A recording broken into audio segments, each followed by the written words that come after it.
Praise the Lord. கர்த்தர் நல்லவர், அவர் கிருபை என்றும் உள்ளது. ஆமென், ஹல்லேலூயா. இந்த நாளிலே நாம் இந்த மாதத்துடைய வாக்குத்தத்தத்தின் அடிப்படையில் சத்தியத்தை தியானிக்க போகிறோம். கர்த்தருக்கு பிரியமான குடும்ப வாழ்க்கை என்ற தலைப்பில் நாம் தியானிக்கிற அந்த சத்தியம், குறிப்பாக வாக்குத்தத்தம் ஏசாயா 51 அதிகாரம் 2 வசனத்தை வாசிக்கலாம். பாருங்க, வேதம் சொல்கிறது, ஸ்தோத்திரம், பழைய ஏற்பாடு புத்தகத்தில் ஏசாயா தீர்க்கதரிசி மூலமாக குறிப்பாக இந்த இஸ்ரவேலர்களுக்காக அந்த காரியம் சொல்லப்பட்டிருந்தாலும், ஆபிரகாமினுடைய ஸ்தோத்திர கர்த்தராகிய இயேசு கிறிஸ்து மூலமாக ஆபிரகாமினுடைய ஆசீர்வாதம் நமக்கு உண்டாகிறது என்று வேதம் சொல்கிறது. அது கூட பின்னாடி வாசிக்கலாம். ஏசாயா 51 அதிகாரம் 2 வசனத்தை வாசிங்க.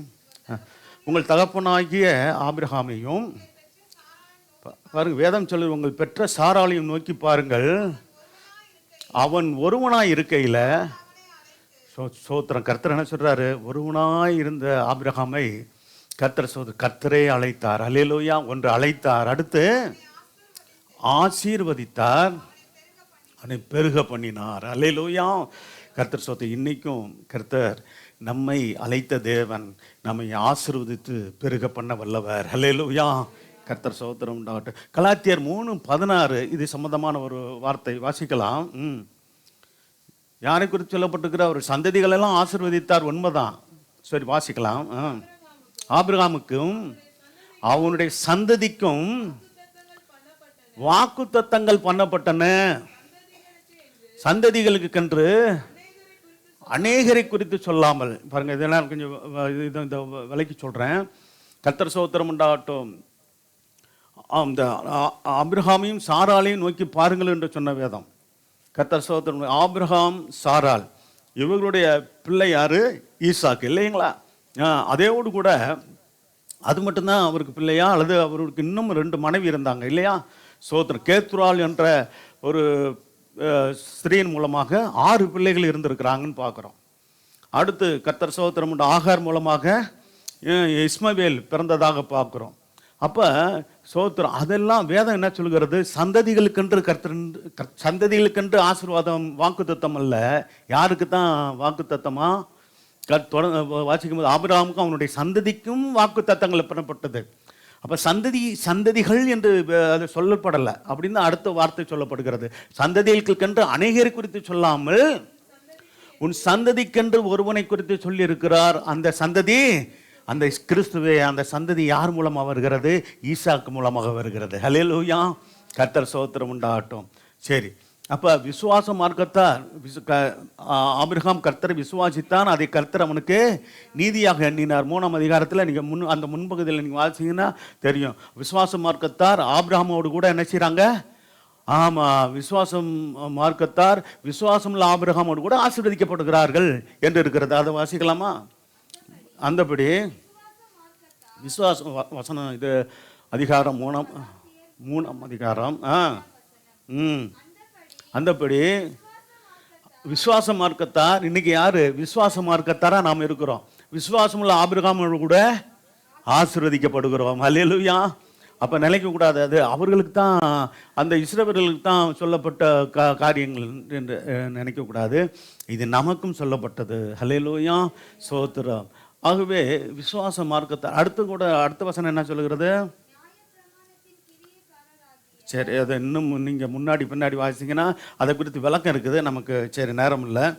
அடுத்து பார்த்தீங்கன்னா, அப்போ ஒன்று ஆபிரகாமையும் சாராளையும் நோக்கி பாருங்கள், உங்களை பெற்ற சோத்திரம், உங்கள் தகப்பனாய் ஆபிரகாமையும் உங்களை பெற்ற சாராளையும் சொல்லப்பட்டிருக்கிறது. இன்னைக்கு ஒரு குடும்பத்தில் தகப்பன் உண்டு, தாய் உண்டு, பிள்ளைகள் உண்டு. ஹல்லேலூயா. ஆமாம், குடும்பம் என்றாலே இந்த 3 காரியங்கள் இருக்கும், இல்லையா? சோத்திரம். கணவன் மனைவியாகத்தான் குடும்பம் ஆரம்பிக்கிறதே குடும்பம் கணவன் மனைவியாக. சோத்திரம். அதே வேளையில் கர்த்தர் பிள்ளைகளையும் கொடுக்கிறார், சந்ததிகளை தருகிறார். சரி, கர்த்தர் சோத்திரம் உண்டு. இப்போ ஒரு குடும்பத்தை வாசிங்க. லூக்கா 1 அதிகாரம் 5 வசனம் 6 வசனம். லூக்கா 1 அதிகாரம். யூதேயா தேசத்தின் ஏரோதின் நாட்களில் அபியா என்னும் ஆசாரிய வகுப்பில் சகரியா என்னும் பேர் கொண்ட ஆசாரியன் ஒருவன் இருந்தான். அவன் மனைவி ஆரோனுடைய குமாரத்தில் ஒருத்தி, அவள் பேரு எலிசபெத்து அப்படின்னு ஒரு குடும்பத்தை குறித்து சொல்லப்பட்டிருக்கிறது. அந்த கணவர் பேர் என்னது? சகரியா. அவங்க மனைவி பேர் எலிசபெத்து. இவர்களுக்கு பிறந்த பிள்ளை தான் யாரு? யோவான் ஸ்நானகன். அவர் பேர் யோவான். அவர் ஸ்நானகன் என்ற பேர் என்ன வந்துச்சு? ஞானஸ்தானம் கொடுக்க முடியாது அழைக்கப்பட்ட அழைப்பை பெற்றவராக இருந்ததுனால அந்த பேர் இணைக்கப்பட்டது. ஸோ அது பெற்றோர் வைத்த பேர் யோவான் தான். சரியா? கர்த்தர் ஸ்தோத்திரம் உண்டாகும். சரி, அடுத்த வசனத்தை வாசிங்க. அவர்கள் இருவரும் கர்த்தரிட்ட சகல கற்பனையின் முடியையும் நியமங்கள் முடியையும் எப்படியா நடந்தாங்க? குற்றமற்றவர்களாய் நடந்து தேவனுக்கு முன்பாக எப்படி இருந்தாங்க? நீதி உள்ளவர்களாக இருந்தார்கள். அல்லேலூயா. நம்முடைய குடும்பம் அப்படி இருக்கணும். சபையில் இருக்கிற எல்லா குடும்பமும் சோத்திரம். எங்கள் குடும்பம், உங்கள் குடும்பம், எல்லாருக்கும் குடும்பம் இருக்குது. சோத்திர குடும்பத்தை கர்த்தர் கொடுத்திருக்கிறார் கிருபையாக. அல்லேலூயா. கர்த்தர் சோத்திரம் உண்டாகட்டும். அவருடைய சித்தத்தின்படி தேவன் சகலத்தையும் செய்கிறார். அவர்கள் இருவரும் பாருங்க, கர்த்தரிட்ட சகல கற்பலின்படியையும் நியமங்களின்படியையும் எப்படி நடந்தாங்கன்னா குற்றமற்றவர்களாய் நடந்து தேவனுக்கு முன்பாக எப்படி இருந்தாங்களா? நீதி உள்ளவர்களாக இருந்தார்கள். கர்த்தர் சோத்திரம் உண்டாகட்டும். சரி, இப்போ நம்ம பார்க்க போகிறது கணவன் மனைவி பிள்ளைகள் இடத்துல கர்த்தர் எப்படிப்பட்டதான அந்த தெய்வீக குணங்கள் இருக்க வேண்டும் என்பதும் சோத்திரம் எப்படிப்பட்டதான சத்தியத்தின் வழியிலே நடக்க வேண்டும் என்பதை குறித்து ஆலோசனை கொடுத்திருக்கிறார் என்பதை தியானிக்க போகிறோம். நல்லா கவனமாக கவனித்து நோட் பண்ணிக்கொள்ளுங்க. சங்கீதம் 128:1 வாசிங்க. இப்போ கணவனை குறித்த ஒரு 5 காரியங்கள் பார்க்கலாம். அடுத்து மனைவியை குறித்து ஒரு சில 5 காரியங்கள், பிள்ளைகளை குறித்து பார்க்கலாம். வாசிக்கலாம் பாருங்க. ஒரு குடும்ப தலைவன் எப்படி இருக்கணும்? கர்த்தருக்கு பயந்து அவர் வழிகளில் நடக்கிறவர்கள் எவர்களோ அந்த குடும்ப தலைவன் யாரோ அப்படிப்பட்டவர்கள் பாக்கியவான், ஆசீர்வதிக்கப்பட்ட ஒரு குடும்ப தலைவன். அல்லேலூயா. ஆமாம். ஸோ கர்த்தருக்கு பயந்து அவர் வழியிலே நடக்கணும். கர்த்தருக்கு பயந்து நாம் சோத்திரம் அவர் வழியிலே நடக்கிறவர்களாக இருப்போமானால் கர்த்தர் ஆண்டவருக்கு பிரியமான ஒரு வாழ்க்கை வாழ்கிற சோத்திரம் ஒரு குடும்ப தலைவராக அவர் இருப்பார். அல்லேலூயா. சோத்திரம். அப்புறம் தொடர்ந்து இருக்கிறது, அவன் கைகளின் பிரயாசத்தை நீ சாப்பிடுவாய், உனக்கு பாக்கியம் நன்மையும் உண்டாயிருக்கும் என்றெல்லாம் சொல்லப்பட்டிருக்குது. சரி, அப்போ கைகளின் பிரயாசத்தை, அப்படிப்பட்டவருடைய கைகளின் பிரயாசத்தை கர்த்தர் ஆசீர்வதிப்பார் என்றெல்லாம் நாம் அறிந்திருக்கிறோம். ரெண்டாவதாக எபேசியர் 5ஆம் அதிகாரம் 25ஆம் வசனமும் 28ஆம் வசனமும், இந்த 2 வசனம் மட்டும் வாசிக்கலாம். புருஷர்களே என்ன செய்யணும்? அப்போ கர்த்தர் சோத்திரம் உண்ட கணவன்மார் கண்டிப்பாக தங்கள் மனைவியில் என்ன செய்யணும்? அன்பு கூறணும். அந்த அன்பு சோத்திரம் எப்போ கல்யாணம் ஆன முதற்கொண்டு சோத்திரம் வாழ்நாள் எல்லாம் இருக்கணும். அல்லேலூயா. ஆமாம். சோத்திரம். மனைவிகளும் அதே போல் கணவன் மேலே அன்பு கூறணும் அப்படின்றலாம் வேதத்தில் ஒருவருக்கொருவர் என்ன செய்யுங்க? அன்பு கூறுங்கள், ஒருவருக்கொருவர் கீழ்ப்படியுங்கள் என்ற காரியங்கள்லாம் இருக்கிறதை நம்ம பார்க்குறோம். வாசிக்கலாம். பாருங்க, கிறிஸ்துவம் சபையில் அன்பு கூர்ந்தார்னு சொல்லி அப்படியே கிறிஸ்துவ சபையில் என்ன செஞ்சாராம்? அன்பு கூர்ந்தார் என்று சொல்லப்பட்டிருக்கிறது. ஆகவே சபை உலகம் முழுவதும் இருக்கிறதான அவருடைய சரீரமாகிய சபையை ஆண்டவர் அன்பு கூறுகிறார். தேவன் அன்பாகவே இருக்கிறார்னு தான் சொல்லப்பட்டிருக்கிறார். நம்முடைய தேவன் அன்புள்ள தேவன். அல்லேலூயா. ஆமாம். சோத்திரம். ஆமாம். பல சமயங்களில் ஆமாம் சோத்திரம் பல காரியங்கள் சொல்லப்பட்டிருக்கிறது. சரி, ஆனால் நம்முடைய தெய்வன் கர்த்தர் யார் என்றால் அன்புள்ள தெய்வன். சோத்திரம். அவர் அன்பினால என்னென்ன காரியங்கள்லாம் செய்திருக்கிறார்.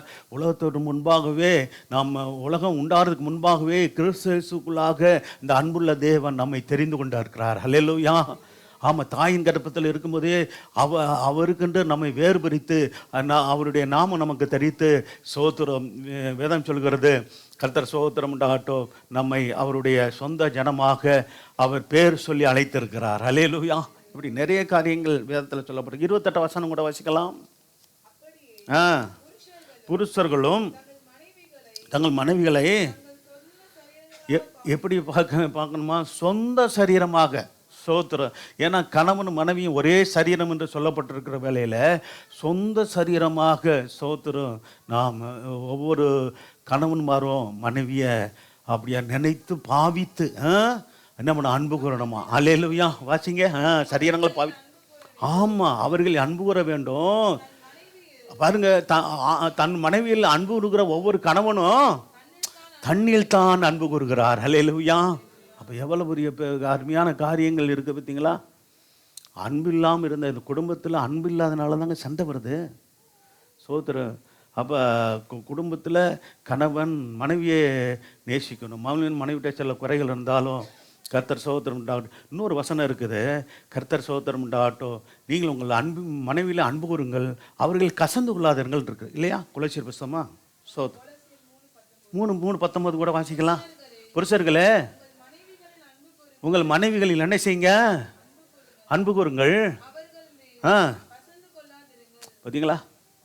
சோத்திரம். ஒரு சில குறைகள் இருக்கும்போது, ஒரு சில சோத்திரம் காரியங்களில் அவர்கள் சரியில்லாமல் ஒரு வீரில் இருக்கலாம். அப்போ அவங்களுக்கு அன்பாக சொல்லித்தான் சரி பண்ணணும். கசந்து கொள்ளக்கூடாதுன்னு இருக்குது. அப்போ இந்த கசப்பு நம்ம இருதயத்தில் வைத்தோம்னா சமாதானம் இல்லாமல் போயிடும் குடும்பத்தில். நல்ல ஒரு ஆலோசனை, கல்யாணமானவங்களுக்குள்ள ஆலோசனை பிள்ளைகளுக்கு இருக்குது, பின்னாடி நான் சொல்கிறேன். சோத்திரம். திருமணமானவங்க, திருமணம் ஆக போகிறவங்க, இந்த பிள்ளைகள்லாம் நீங்கள் இப்போ இந்த வசனங்களை கை கொள்ளணும், வசனங்களை அறிந்திருக்கணும். கர்த்தர் சோத்திரம் உண்டாகட்டும். அடுத்து 3வது பார்த்தீங்கன்னா எபேசியர் 5:29 மனைவி சோத்திரம் எப்படி செய்யணுமா? தன் சொந்த மாம்சத்தை ஒருத்தரும் பகைக்கிறாங்களா? சோத்திரம். அதுதான் மனைவி சொந்த மாம்சம்னு அங்கே ஏற்கனவே சொல்லிட்டாரு. இப்போ சொந்த மாம்சம் நம்ம மேலே நம்ம எல்லாம் அக்கறை உள்ளவர்களாக இருக்கிறோம். விளைவினப்படும் போது, வியாதிப்படும் போது என்ன செய்கிறோம்? நம்ம சரீரத்தை என்ன செய்கிறோம்? ஆமாம், சோத்திரம். ஆரோக்கியமாக இருப்பதற்கு நாம் காரியங்களை பார்க்குறோம். கர்த்தர் சோத்திரம் உண்டாகட்டும். அப்போ தன் சொந்த மாம்சத்தை ஒருத்தரும் பயிக்கிறது இல்லை. அதனால தான் பலவீனப்பட்டால் என்ன செய்கிறோம்? சோத்திரம். மாத்திரை மருந்து எடுத்துக்கொள்கிறோம், அல்லது டாக்டரை பார்க்குறோம். சரி, அதெல்லாம் தப்பு இல்லை. சோத்திரம். சரி, அதே வேளையில் சொல்லப்பட்டிருக்கிறது, கர்த்தர் சபையை போஷித்து காப்பாற்றுகிறது போல கர்த்தர் என்ன செய்கிறாரு? உலகம் முழுவதும் இருக்கிற அவர் சரீரமாகி சபையை போஷித்து காப்பாற்றுகிறார். அல்லேலூயா. சோத்திரம். ஏன்னா அவர் ஒவ்வொரு உலகம் முழுவதும் இருக்கிற எல்லா சபைக்காகவும் அவர் ரத்தம் சிந்தி இருக்கிறார். அல்லேலூயா. அப்போ சோத்திரம். அப்போ போஷித்து காப்பாற்றுகிறது போல சோத்திரம். கணவன் என்ன செய்யணுமா?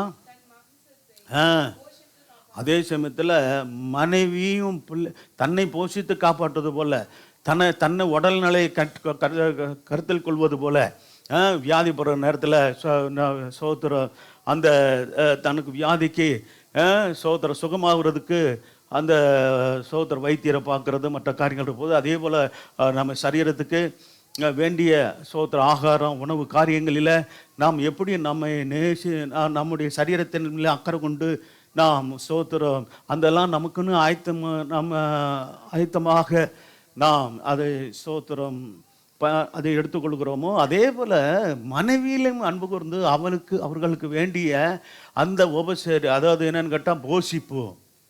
கணவனுக்குள்ள ஒரு தகுதி, முக்கியமான தகுதி என்னன்னா சோத்திரம். சோத்திரம் அவர்களுக்கு வேண்டிய சோத்திரம் உணவு உடை தேவைகளை சந்திக்கணும். அதே போல் பிள்ளைகளுடைய உணவு உடை தேவைகளை சந்திக்கிறதான் போஷித்தல். அல்லேலூயா. கர்த்தர் சோத்திரம் உண்டாகட்டும். இதில் முக்கியமான பங்கு எதில் யாருக்கு இருக்குது? கணவனுக்கு இருக்குது. சோத்திரம். எல்லா கணவருக்கும் இருக்குது சோத்திரம். அப்போ பாருங்கள் எவ்வளவு வேதம் தெளிவாக சொல்லுது பார்த்தீங்களா? சோத்திரம். சாதாரணமாக நம்ம தியானிக்கிறோம்.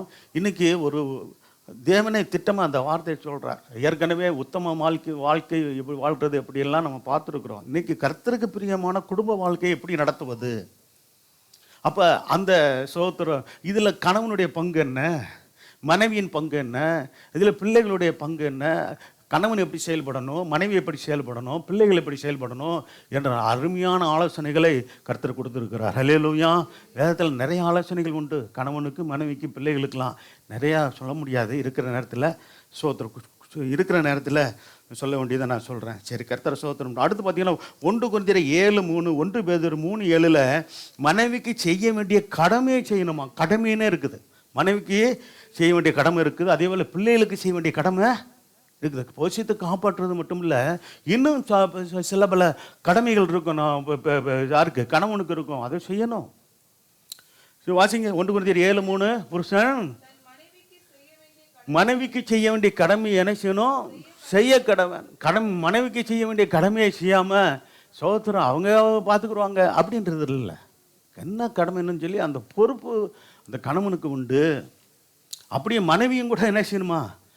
ஆமாம், புருஷனுக்கு செய்ய வேண்டிய கடமையை செய்ய கடவுள். இப்படி சொல்லும்போது பிள்ளைகளுக்கு செய்ய வேண்டிய கடமைகள், சோத்திரம், இதெல்லாம் இருக்குது. அடுத்து இந்த வசனம் 1 பேதுரு 3:7. புருஷர்களே, அப்போஸ்தலனாகிய பேதுரு நல்ல ஆலோசனை சொல்றாரு பாருங்க. அந்தபடி புருஷர்களே மனைவியானவள், பார்த்தீங்களா, பலவீனம் பாண்டவன் சரீரத்தில். சோத்திரம். ஆமாம், சரீரத்தில் சில பலவீனங்கள் இருக்கலாம் அவங்களுக்கு. அதே போல் ஒரு சில பலவீனம்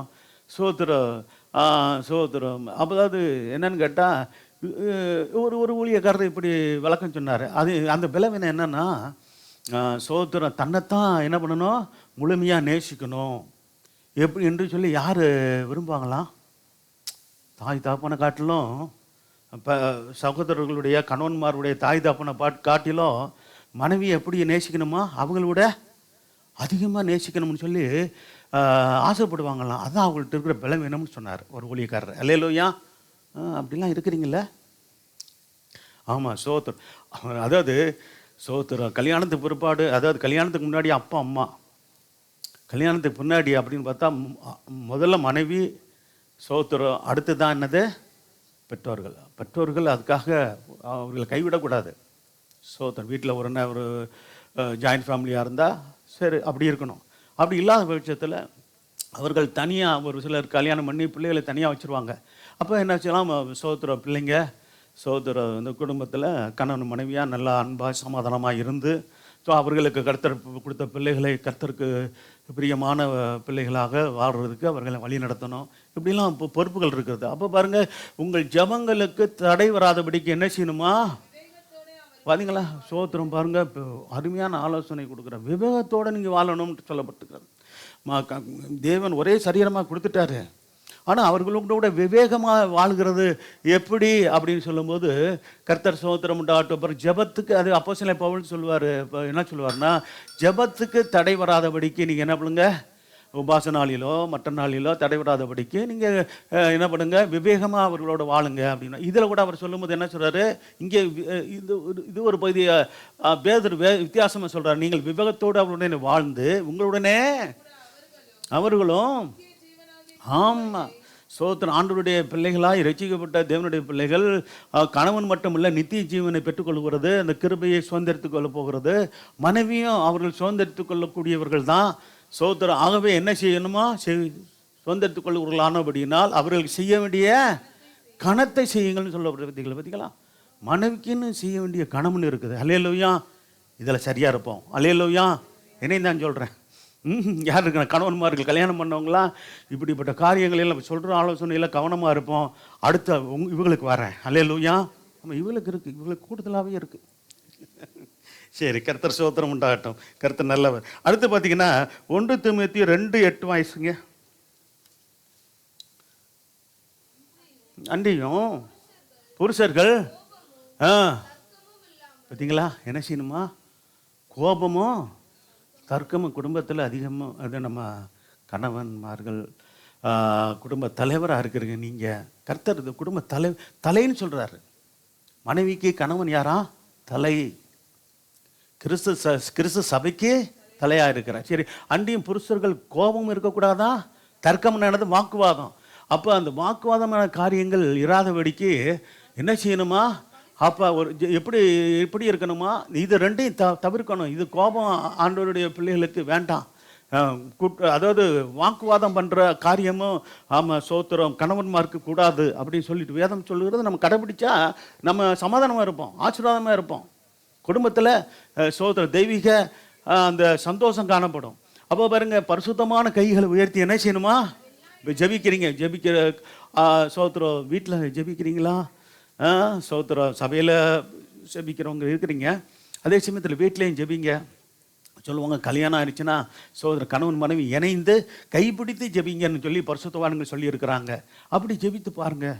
தடைப்பட்ட காரியங்களுக்கெல்லாம் நல்ல கணவன் மனைவியும் ஒருமனமாக நல்லா என்ன பண்ணணும், உபவாசம் பண்ணி சோத்திரம் நல்ல ஊக்கமாக முழங்கால் படிக்கிட்டு கர்த்தரை நோக்கி மன்றாடுங்க. தடைப்பட்ட காரியத்தை கர்த்தர் உங்களுக்கு ஜெயமாக்கி தருவார். ஹல்லேலூயா. உங்கள் குழந்தை இல்லாத சூழ்நிலையில் வேறு விதமாக ஒரு சில ஆசீர்வாதங்கள் தடையாக இருக்குதா, ஆமாம், முயற்சி பண்ணுங்கள். சோத்திர ஜபத்தை கூட்டுங்க. கர்த்தர் ஸ்தோத்திரம். கைகளை வச்சு பரிசுத்தமான கைகளை உயர்த்தி பாருங்க. பரிசுத்தமான அங்கே சொல்லும்போது என்ன கையெல்லாம்?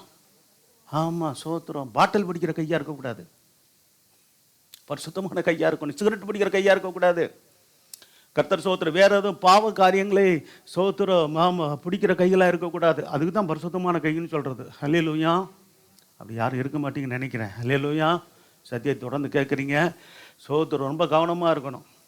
ஸ்தோத்திரம். ஃப்ரெண்டு என்ன பண்ணுவான், கூப்பிடுவாங்க, ஃப்ரீயாக வாங்கி தர்றேன்ப்பா, நீலாம் ஒன்றும் செலவு பண்ண வேண்டாம்ப்பான்னு சொல்லுவாப்புல. உனக்கு என்ன வைப்பானுங்க, வேணும் ட்ரீட் வைக்கிறேன்மா. போயிடாதீங்க. ஹல்லேலூயா. ஆமாம், ஸ்தோத்திரம். நண்பா, ஃப்ரெண்டு, ஆமாம், உயிருக்கு உயிரான நண்பனே அப்படிலாம் சொல்லுவாங்க. அப்படிலாம் யாரும் இல்லை. ஹல்லேலூயா. அதெல்லாம் பொய். உயிரை எடுக்கிறவங்க தான் இருக்கிறாங்க. ஹல்லேலூயா. ஸ்தோத்திரம். உயிருக்கு உயிரான நண்பர்கள்லாம் அதெல்லாம் ஒரு காலத்தில் பைபிள் இருந்திருக்காங்க. அது தாவீது, யோனத்தான், அவங்கெல்லாம் நல்ல ஒரு உண்மையான நண்பர்களுக்கு அடையாளம். இப்போ பூரா பார்த்தீங்கன்னா ஸ்தோத்திரம் சுயநலம் தான். சுயநலம் நிறைந்த ஆட்கள் தான் நிறையா இருக்கிறாங்க. ஒரு சிலர் இருக்கிறாங்க, ஸ்தோத்திரம், இல்லைன்னு சொல்ல வரல, ஒரு சிலர் உண்மையானவங்க இருக்கிறாங்க, நல்லவங்க இருக்கத்தான் செய்கிறாங்க. ஸ்தோத்திரம். அப்போ பெரும்பாலர் இல்லைன்றக்க தான் சொல்ல வந்தேன். ஸ்தோத்திரம். அப்போ என்ன சொல்லலாம், நம்முடைய கைகள் எப்படி இருக்கணும்? பரிசுத்தமான கைகளாக இருக்கணும். ஹல்லேலூயா. என்னை சேர்த்து தான் சொல்கிறேன்.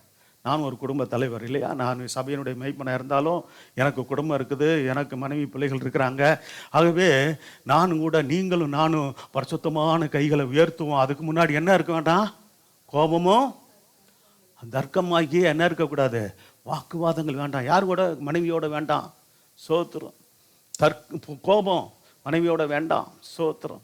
அப்போ ஸ்தோத்திரம். அப்போ கைகளை, பரிசுத்தமான கைகளை உயர்த்தி என்ன செய்வோம்? எல்லா இடங்களிலும் ஜெபம் பண்ண வேண்டும் என்று விரும்புகிறேன். நம்ம கை பாவமான காரியங்களை தொடக்கூடாது, அசுத்தமான காரியங்களை செய்யக்கூடாது. நம்ம கை பரிசுத்தமாக இருக்கணும். ஏனென்றால் வேதம் சொல்கிறது, நம்முடைய சரீரம் தேவன் தங்கும் ஆலயம். அல்லேலூயா. இது எல்லாருக்கும் உள்ளது, ஆண்களுக்கு மட்டும் இல்லை, சகோதரர்களுக்கு மட்டும் இல்லை, பெண்களும் நீங்கள் யாரு? தேவன் தங்கும் ஆலயம். நம்ம சபை முழுவதும் தேவன் தங்கும் ஆலயம்ங்க நம்ம. ஸ்தோத்திரம். சரி, அப்போ இந்த காரியங்களை அறிஞ்சிருக்கணும். அடுத்து பாருங்க, மனைவிகளிடத்தில் காணப்பட குணங்கள், செயல்பட வேண்டிய விதங்கள் என்ன என்பதை பார்க்கலாம். எபேசியர் 5ஆம் அதிகாரம் 22ஆம் வசனம். எபேசியர் 5:33. எபேசியர் 5:33 வாசிங்க. எப்படியும்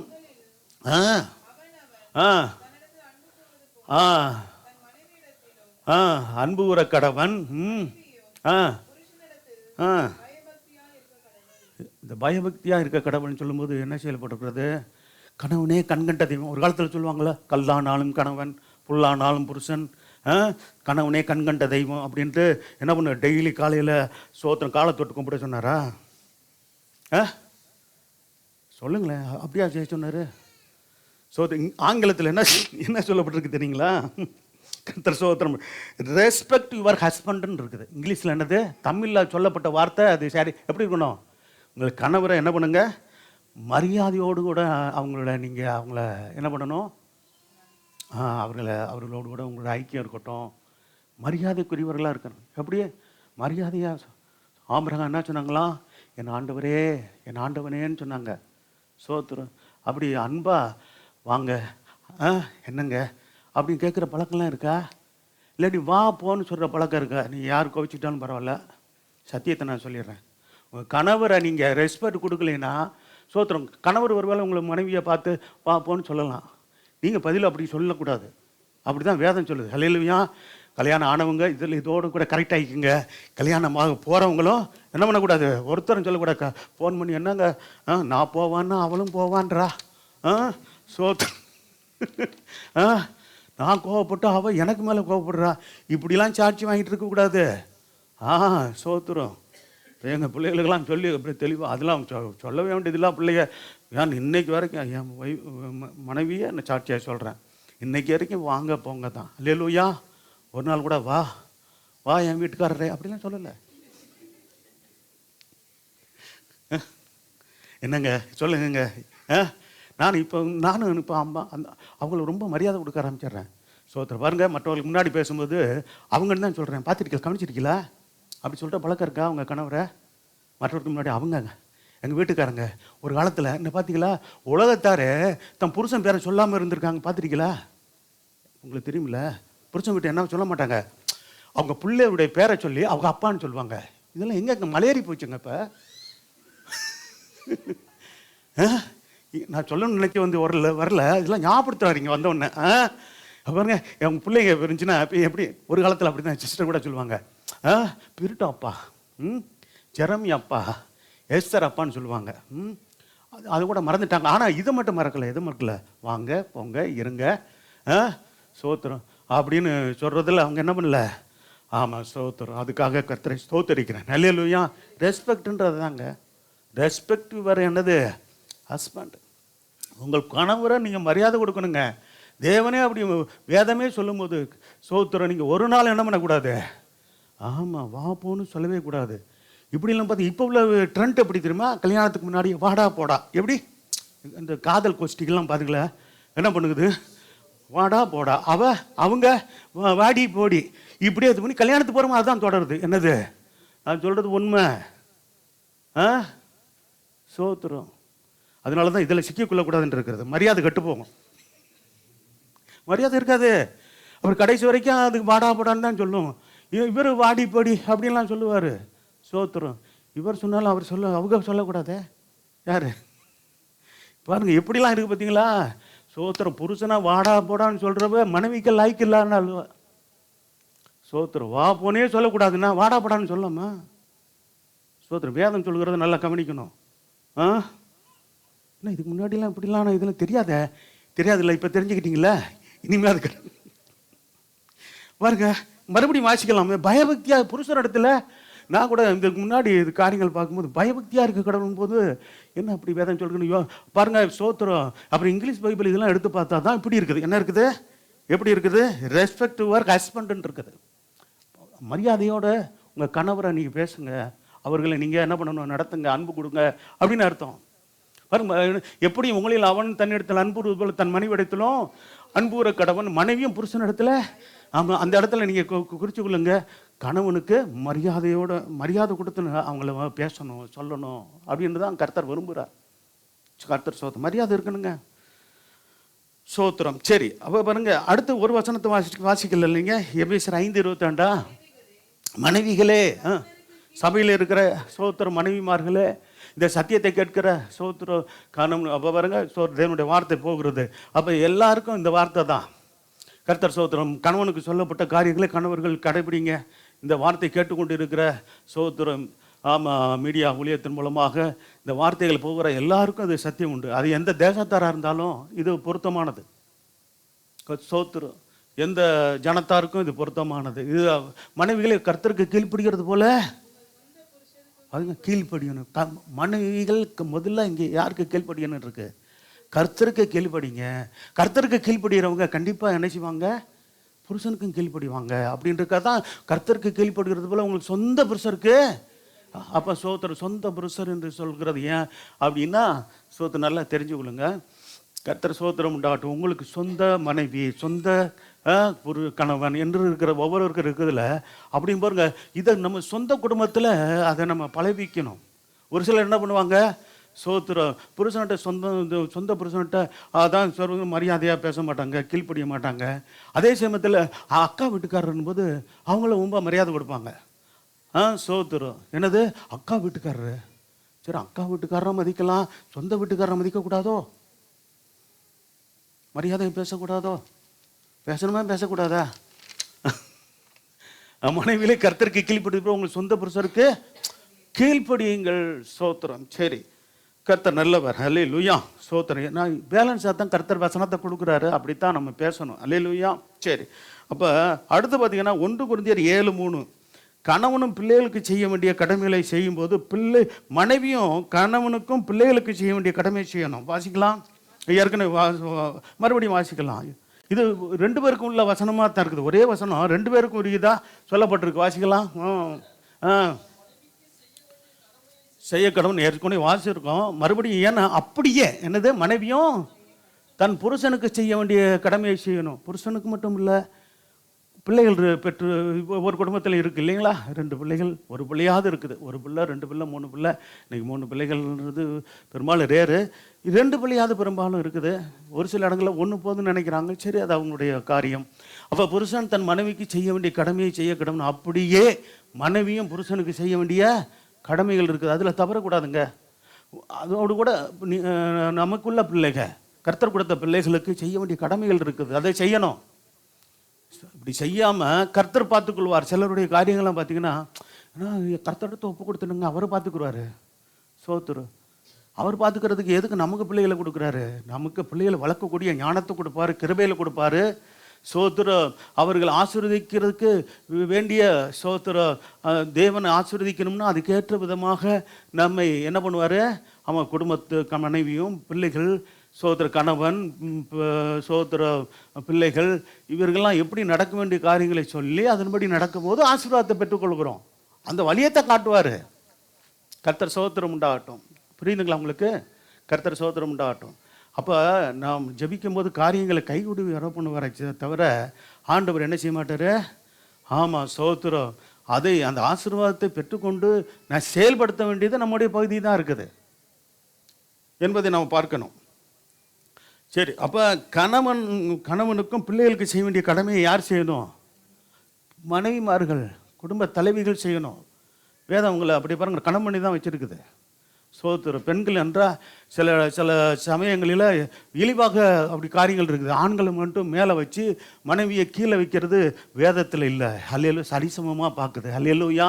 கிறிஸ்துவுக்குள் ஆண் என்றும் பெண் என்றும் வித்தியாசமே இல்லை. சோத்திரம். அவள் வித்தியாசத்தை காட்டுறது யாருன்னா மனுஷர்கள் தான். சோத்திரம். அவன் வேதம் ஆண்டவர் வித்தியாசம் கர்த்தர் பார்க்குறதே இல்லை. சோத்திரம். சரி, அடுத்து பார்த்தீங்களா 1 தீமோத்தேயு 2:10, 1 பேதுரு 3:4 வாசிங்க. நல்ல கவனிங்க. இதுதான் முக்கியம். தகுதியான வஸ்திரம். சோத்திரக்கா, நீங்கள் எல்லாம் சபையில் நல்ல சத்தியத்தை கேட்டதுனால தகுதியான வஸ்திரம் உடுத்தி வந்திருக்கிறீங்க. கர்த்தர் உங்களை ஆசீர்வதிக்கட்டும். அல்லேலூயா. அப்போ கொஞ்சம் அப்படியே ஃப்ரீயாக விட்டுருந்தோம்னா என்னது? ஆமாம், நாகரீக உடைகள். அப்போ அதில் என்ன நிறையா இருக்குது. நாகரீகம்னு சொல்கிறாங்க, ஆனால் அது அநாகரீகமாக போயிடுது. அநாகரீகமான உடைகள்லாம் பாருங்கள். சோத்திரம். பெண்கள் உடைய ஆண்கள் தரிக்கக்கூடாது, ஆண்கள் உடைய பெண்கள் தரிக்கக்கூடாதுன்றது சோத்திரம் இஸ்ரவேலர்களுக்கு மட்டும் சொல்லப்பட்டதில்லை. சோத்திரம் நமக்கும் உடையது தான். அல்லேலூயா. பெண்களுக்குன்னு உடை தனியாக இருக்குதா? ஆண்களுக்குன்னு உடை தனியாக இருக்குதா? ஆமாம், பெண்கள் உடைய பெண்கள் தரிக்கணும், ஆண்கள் உடைய ஆண்கள் சோத்திரம் தரிக்கணும். இது சோத்திரம் இந்தியாவுக்கு மட்டும் இல்லைங்க, உலகம் முழுவதும் எல்லா தேசத்துக்கும் ஆண்களுக்குன்னு தனியாக உடை இருக்குது, பெண்களுக்கு தனியாக உடை இருக்குது. சோத்திரம். சரி, அப்போ பெண்கள் உடைய ஆண்கள் உடைய பெண்களும் என்ன பண்ணக்கூடாது? அப்போ அது மாடலேஷன் பண்ணி போட்டுக்கிறதெல்லாம் உண்டு. அதெல்லாம் தப்பு. கர்த்தர் சோத்திரம் உண்டாகட்டும். அப்படி கிடையாது, அப்படி செய்யக்கூடாது. அப்போ சொல்லப்பட்டு தகுதி ஸ்திரீகள், பெண்கள், குடும்ப பெண்கள், மனைவிமார்கள் தகுதியான வஸ்திரத்தினால முதல்ல உடுத்தி கொள்ளணும். அடுத்தனது ஆமாம், வெட்க சுவாபன்றது. ஆமாம், சோத்திரம். உங்களுக்காக தேவன் வைத்திருக்கிற, இயற்கையாக வைத்திருக்கிற நல்ல குணம், நல்ல குணங்க. சொல்லுவோம் பெரிய சோத்திரம். ஆண்கள் முன்னாடி வரும்போது சோத்திரம், பெண்கள் தலை குனிஞ்சு போவாங்க. சோத்திரம். அப்போ ஆண்களுக்கு முன்னாடி சோத்திரம் பாருங்கள். அந்த நாட்கள்லாம் பெண்கள் எந்திரிச்சு நிற்பாங்க. இப்போ என்ன பண்ணுறாங்க? கால் மேல் கால் போட்டு உட்காந்துருக்காங்களா என்னன்னு தெரியல. அந்த பழக்கம் உண்டு தெரியுங்களா? ஆண்கள் வந்தாங்கன்னா பெண்கள் என்ன பண்ணுவாங்க? எந்திரிச்சு என்ன பண்ணுவாங்க? முக்காட்டெல்லாம் போட்டுக்குவோம். அந்த நாட்கள்லாம் அப்படி சில பழக்கங்கள்லாம் உண்டு. சோத்திரம். இப்போவுமே அந்த பழக்கத்தை வச்சுக்கிறது நல்லது. அல்லேலூயா. வயதில் மூத்தவங்க வந்தா சோத்திரம். என்ன வயதில் மூத்தவங்க வரும்போது என்ன பண்ணுவாங்க? சோத்திரம். எழுந்துச்சு, வாங்கப்பா, அப்பா வந்தாருன்னா வாங்கப்பா, உறவினர்கள் வந்தாங்கன்னா வாங்குங்க, வாங்க, இருங்க, உட்காருங்க, தண்ணி கொடுக்குறது, டீ கொடுக்குறது. சோத்திரம். இது இந்த பழக்கங்கள்லாம் வச்சுக்கிடணும். சோத்திரம். இதெல்லாம் உபசரிக்கிற பழக்கம் நமக்கு எப்போதுமே வேண்டாம். இதெல்லாம் நீ செய்வீங்கன்னு நினைக்கிறேன். இது பெரும்பாலும் நீங்கள் உங்களுக்கு மூத்தவங்க, உங்கள் பெற்றோர்கள் உங்களுக்கு சொல்லி கொடுத்துருப்பாங்க. கர்த்தர் நல்லவர். ஸ்தோத்திரம். சரி, பாருங்கள். தெளிந்த பாருங்க, என்ன புத்தி இருக்கணும்? குழப்பமடைந்த புத்தி இருக்கக்கூடாது, தெளிந்த புத்தி இருக்கணும் உங்களுக்கு. சரி, வேதம் என்ன சொல்கிறது அடுத்து? தேவ பக்தி உள்ளவர்களுக்கென்று சொல்லிக்கிற ஸ்திரீகள் கேட்டபடி நிற்கிற தேவ பக்தி உள்ள பிள்ளைன்னு உங்களுடைய உடையை காமிச்சு கொடுத்துருங்க. சோத்திரம். உங்களுடைய பேச்சை சொல்லி காமிச்சு கொடுத்துரும், உங்களுடைய செயலை காமிச்சு கொடுத்துரும். தேவபக்தி உள்ளவர்களா தேவபக்தி இல்லாதவர்களா? சோத்திரம். அப்படி காமிச்சு கொடுத்துரும். சோத்திரம். வாசிக்கலாம் அடுத்து. அதோடு கூட என்னது, இதெல்லாம் பாரு, பெண்களுக்கு சொல்லப்பட்ட இதெல்லாம் அப்படியே மனசில் வச்சுக்கொள்ளுங்க. அந்த வசனத்தை நோட் பண்ணிக்கொள்ளுங்க. கர்த்தர் சோதரம் உண்டாகட்டும். 1 தீமோத்தேயு 2:10, 1 பேதுரு 3:4. அப்போ இது பாருங்க, அப்போ சொல்லிக் கொள்கிற தேவபக்தியில் ஒன்று சொல்லிக் கொள்கிற ஸ்திரீகளுக்கு ஏற்றபடி என்ன செய்யணுமா? நற்கரியினாலும் நல்ல செயல்களினாலும் உங்களை அலங்கரித்துக் கொள்ளுங்கள் சகோதரிமார்களே. சோத்திரம் சோத்திரம். கர்த்தர் உங்களை ஆசீர்வதிப்பார். வசனத்தின்படி வாழ்ந்தா தாங்க நம்ம ஆசீர்வதிக்கப்படுவோம். ஹல்லேலூயா. நானும் வசனத்தை கை கொள்ளணும், நீங்களும் வசனத்தை கை கொள்ளணும், வார்த்தையை கை கொள்ளணும். தேவனுடைய வார்த்தை, தேவனுடைய ஆலோசனை. 1 பேதுரு 3:4 பாருங்க. அழியாத அலங்கரிப்பாக இருக்கிற பாருங்க சோத்திரம். வெளி அலங்காரமெல்லாம் உங்களுக்கு அழிஞ்சு போகும். வெளி அலங்காரம் சோத்திரம். அப்போ பாருங்க சோத்திரம். கர்த்தருடைய பிள்ளைங்க சோத்திரம் கல்யாணம் போது ஒரு சில அலங்கரிப்பை செய்து கொள்கிறாங்க. சரி, தப்பு இல்லை. சோத்திரம். ஆனால் அடிக்கடி எங்கே போய் தான் அலங்கரிக்கிறாங்க. ஒன்று வீட்டில் வந்து இப்போ வந்து கூட அந்த பியூட்டி பார்லர் அவங்க அந்த மேடம் வந்து அலங்கரிப்பாங்க.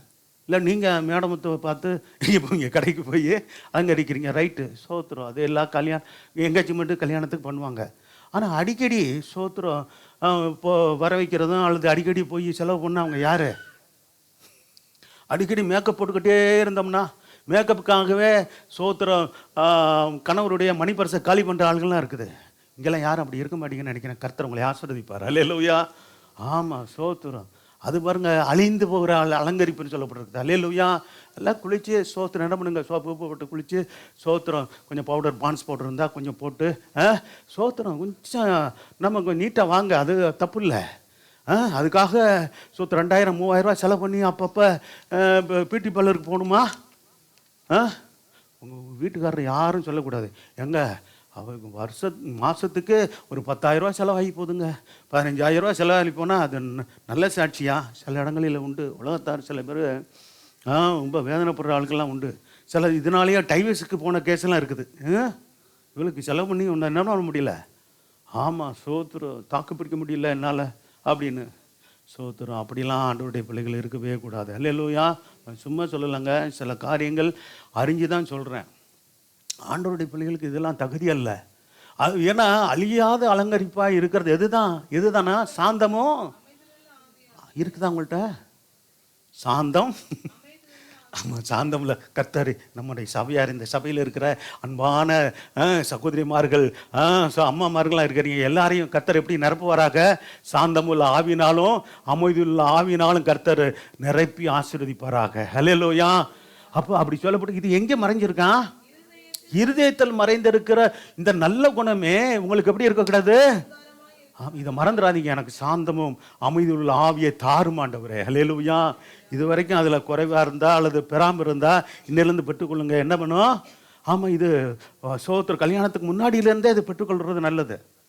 கல்யாணத்துக்கு பிற்பாடு இருக்கணும், தொடர்ந்து இருக்கணும். கல்யாணத்துக்கு முன்னாடி என்ன இருக்கணும்? இது இயற்கையாகவே வந்துடணும். யாருக்கு வந்துடணும்? பெண்களுக்கு வந்துடணும். வாலிப வயதில் வந்துடணும். சாந்தமும் அமைதியுள்ள குணம் உள்ளவங்களை பார்த்தா என்ன சொல்லுவாங்க? பிள்ளைகளை பார்த்தா ரொம்ப அவங்க நல்ல அமைதியான பிள்ளைங்க, நல்ல பிள்ளைங்க, பொறுமையுள்ள பிள்ளை அப்படின்னு சாட்சி இருக்கா? எப்பா உங்கள் அப்பா அம்மா சொல்கிறாங்களா?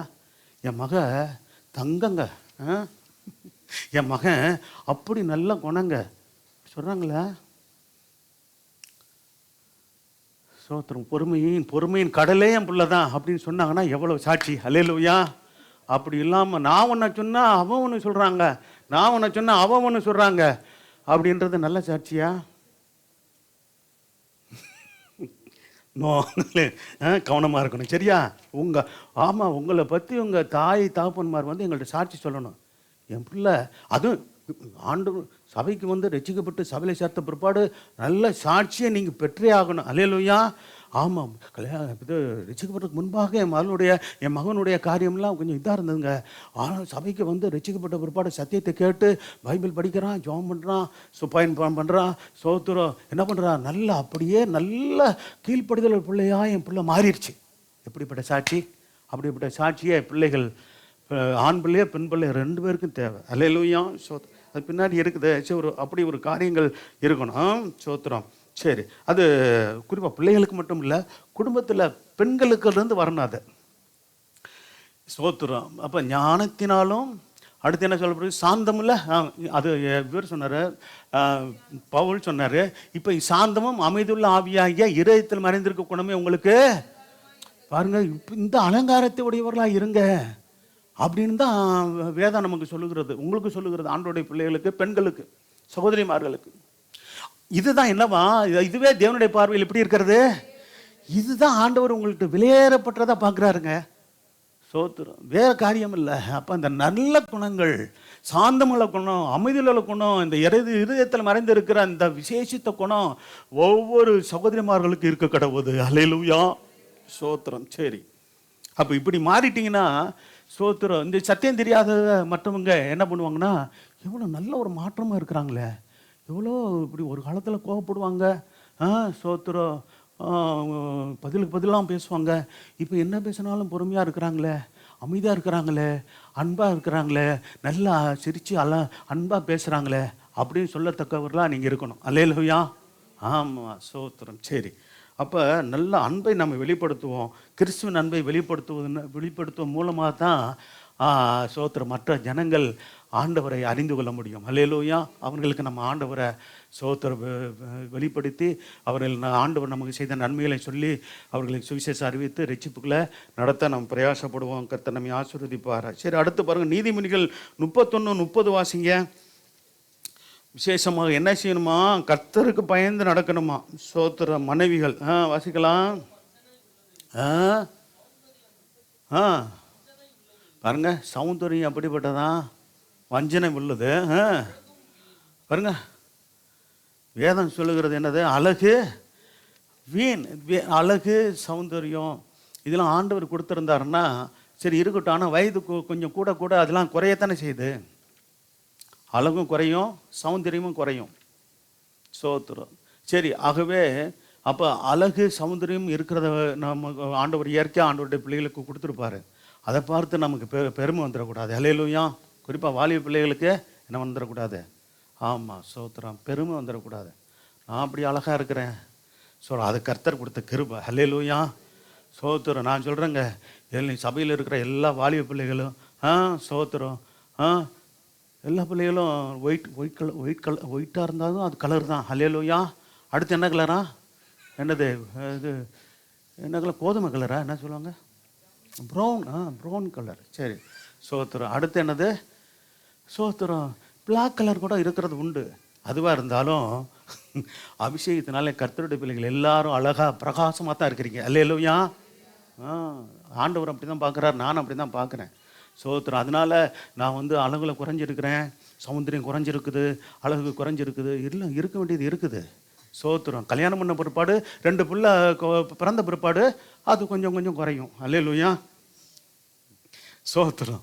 சரி, அது இருக்கும்போது இருக்கட்டும், போகும்போது போகட்டும். ஆனால் வேதமே என்ன சொல்லுது? சௌந்தரியம் என்ன செய்தான்? ஆமாம், அது மேலே ரொம்ப ஆஹா சோத்திரம், நான் அழகோ அழகு, நான் சௌந்தரியமே சௌந்தரியம் அப்படின்னு நம்ம சொல்லிக்கிட்டு இருக்க வேண்டிய அவசியம் இல்லை. சோத்திரம். வேதம் சொல்லுகிறத அப்படியே நம்புவோமே. யாராக இருந்தாலும், சிலர் ஆண்கள் கூட என்ன தெரியுமா, நான் அழகன்ற நினைப்புலாம் சிலர் பேருக்கு இருக்கும். நம்ம அதெல்லாம் தாண்டி வந்திருப்போம்னு நினைக்கிறேன், ஆண்கள்லாம். சோத்திரம். பெண்கள் சோத்திரம். இந்த வசனத்தை மறக்காதீங்க. என்னது? நீதிமொழி 31:30. சௌந்தரியம் வஞ்சனை உள்ளது, அழகும் வீண். யார் தான் ஆண்டவருக்கு பிடிக்குமா? கர்த்தருக்கு பயப்படுகிற ஸ்திரீயே புகழப்படுவாள். யார்? கர்த்தராலே புகழப்பட முடியும். நீங்கள் கர்த்தருக்கு பயந்து நடக்கிறீங்களான்னு பாருங்கள். இது வசனம் சத்தியம் மாறாதுங்க. எல்லா தேசத்துக்குரியது, எல்லா மக்கள், எல்லா இனத்தார், ஜனத்தார், பாஷைக்காரருக்குரியது அந்த வசனம். அப்போ கர்த்தருக்கு பயப்படுகிற ஸ்திரீயா நீங்கள் இருக்கிறீங்களான்னு பார்த்துங்க. கர்த்தருக்கு பயந்து நான் நடக்க முடியும். சோத்திரம்.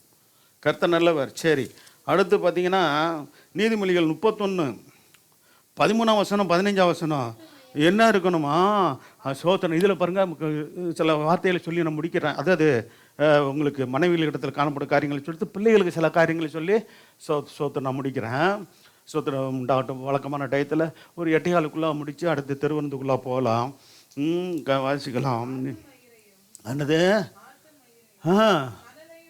யாரு? அங்கே 31ஆம் அதிகாரத்தில் முக்கியமாக சொல்லப்பட்ட இந்த ஸ்திரீ யாரு? குணசாலியான ஸ்திரீ. நீங்கள் சகோதரிமார்கள் வீட்டில் போயிட்டு அந்த 31ஆம் நீதிமொழி 31ஆம் அதிகாரம், அதான் கடைசி அதிகாரம் இல்லையா நீதிமொழியில், அதை பொறுமையாக வாசிங்க. அதை நாள் ஒரு தடவைக்கு 2 தடவை 3 தடவை வாசிங்க. குணசாலியான சிறியை குறித்து சொல்லப்பட்டிருக்கிறது. ஆண்டவரே, அப்படிப்பட்ட ஒரு குணசாலியான சிறியாக நான் மாற விரும்புகிறேன், என்னை மாற்றும் ஆண்டவரே. அல்லேலூயா. வாலிப பிள்ளைகளும் பெரியவங்களும் கேளுங்க. சோத்திரம். குணசாலியான சிறி தான் கர்த்தருக்கு பயப்படுற சிறி புகழப்படுவாங்க. குணசாலியான சிறியும் கர்த்தரால் புகழப்படுவாங்க. அல்லேலூயா. சரி, ஆட்டு மயிரும் சணலையும் தேடி தன் கைகளினால் என்ன செய்யலாம்? ஆமாம், சோத்திரம். உற்சாகத்தோடு சகோதரிமார்கள் வேலை செய்கிறீங்களா? சுறுசுறுப்பாக இருக்கிறீங்களான்னு பாருங்க. வேதம் சொல்கிறது சகோதரிமார்கள் சுறுசுறுப்பாக இருங்க. இதுக்கு அந்த நாட்களில் சொல்லுவாங்க, பெண்கள் சோத்திரம் இரவில் லேட்டாக படுத்து காலையில் சீக்கிரம் எந்திரிச்சிருவாங்களாம். அந்த காலத்து பெண்கள் அப்படி சொல்லுவாங்க. ஸோ இந்த காலத்து பெண்கள் எப்படி இருக்கீங்கன்னு தெரியாது, நான் வந்து பார்க்கல. சோத்திரம். இவர் மட்டும் லேட்டாக சீக்கிரமே படுத்துருவார். சோத்திரம் லேட்டாக எந்திரிப்பார். நாங்கள் மட்டும் என்ன பண்ணணுமா? சீக்கிரம் லேட்டாக படுத்து என்ன சீக்கிரமாக எந்திரிச்சிடணுமா? அது எப்படி நியாயம் இல்லை அப்படின்னு நினைக்கிறீங்களா? ஸோ அந்த காலத்தில் சொல்லியிருக்காங்க, கேள்விப்பட்டிருக்கீங்களா? நான் இதெல்லாம் சொன்னது தான் கேள்விப்பட்டிருக்கிறேங்க. பெண்கள் எப்படி இருக்கணுமா? ஏம்மா சொல்லியிருக்காங்களா? முடிஞ்சிருக்கோ முடியலையோ சொல்லியிருப்பாங்க தெரியுமா? பெண்கள்லாம் எப்படி இருக்குது தெரியுமா? பெரியவங்க சோத்திரம் தங்களோட பிள்ளைகளுக்கு சொல்லியிருக்கலாம் பார்த்துருக்கேன். ஏம்மா, ஆமாம், ஆம்பளை இங்கே வந்து லேட்டாக அவங்க வந்து வேலைக்கு போயிட்டு வந்து லேட்டாக வந்து படுத்தாலும் சோத்திரம் சீக்கிரமாக வந்து ஆமாம் டயர்டில் படுத்தாலும் நீங்கள் என்ன பண்ணணும்? அப்போ பாருங்க, அதனால தான் என்ன பண்ணுவாங்க, கணவன் வந்து சாப்பிட்டு முடிச்ச பிற்பாடு தான் பெண்கள் சாப்பிட்டு படுப்பாங்க.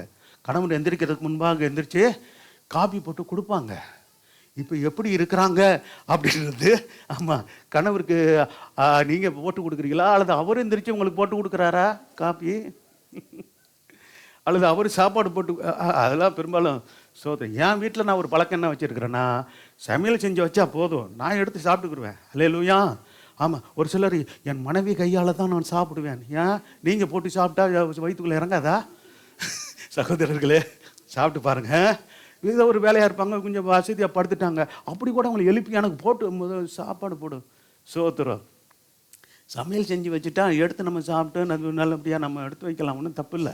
சோத்திரம். அப்போ நான் செய்கிறத நீங்களாம் கடைப்பிடிக்கணும்னு சொல்லி கட்டாயப்படுத்தலை. ஆனாலும் கூட அவங்க கொஞ்சம் பலவீனம், உதாரணத்துக்கு பலவீனமாக இருக்கிறாங்க, படுத்துருக்குறாங்க, முடியலங்க, இந்த சாப்பிட்டு எல்லாம் ரெடி பண்ணி வச்சுருக்கிறேன், எடுத்து என்ன பண்ணுங்க சாப்பிடுங்கன்னு சொன்னால் சாப்பிடலாமே தானே? உங்கள் வீட்டில் எப்படி இருக்கிறாங்க? அப்படி இருக்காங்களா? கிச்சன் அவ்வளோ அன்பாக இருக்காருங்களா? ஏசாப்பா, கர்த்தர் உங்களை ஆசீர்வதிப்பார். கிச்சன் இடத்துல போகாமல் எல்லாம் நாங்கள் பார்த்துக்கிறோங்க. பார்த்தீங்களா, இப்படிலாம் இருக்கிறாங்க. எழுப்புதல் அடைந்த சகோதரிகளாம் நம்ம சபையில் இருக்காங்களே. கர்த்தர் நிறைவாய் ஆசீர்வதிப்பாராக. அல்லேலூயா. அந்த பக்கமே வராதிங்க, எல்லாம் உங்களுக்கு வேண்டிய நாங்கள பார்த்துக்குறோன்னு சொல்கிறாங்களே. பார்த்தீங்களா, நான் எதிர்பார்த்ததுக்கு மேலே நம்முடைய சபையை கர்த்தர் பெரிய ஒரு அருமையான சபையாக மாற்றிட்டு இருக்கிறாரு. கர்த்தருக்கு ஸ்தோத்திரம். அல்லேலூயா. சரி, நல்லது. அப்போ சோத்திரம் அப்படியும் இருக்கிறாங்கன்னா ரொம்ப சந்தோஷம்தான். சரி, அடுத்து 15ஆம் வசனம் கூட வசிங்க. என்னது?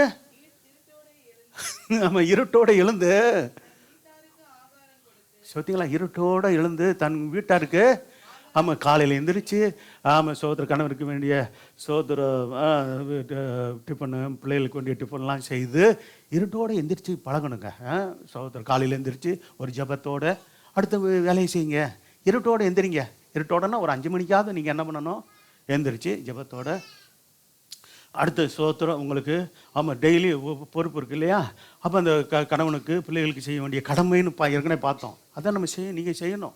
அதே போல் கணவருக்கும் பொறுப்பு கடமை இருக்குது, பொறுப்பு இருக்குன்ட்டு பார்த்தோம். சோத்திரம். சரி, அப்போ இருட்டோடு எழுந்து தன் வீட்டாருக்கு ஆகாரம் கொடுத்து தன் வேலைக்காரிகள் கூட என்ன செய்கிறாங்களா? பார்த்தீங்களா, வேலைக்காரிகளுக்கு படியளிக்கிறாங்கன்னு சொல்லப்பட்டிருக்கிறது. கர்த்தர் சோத்திரம் உண்டாகட்டும். அப்போ பாருங்கள், அந்த குணசாலியான ஸ்திரீ நல்ல என்ன பண்ணுறாங்க, திறமையா.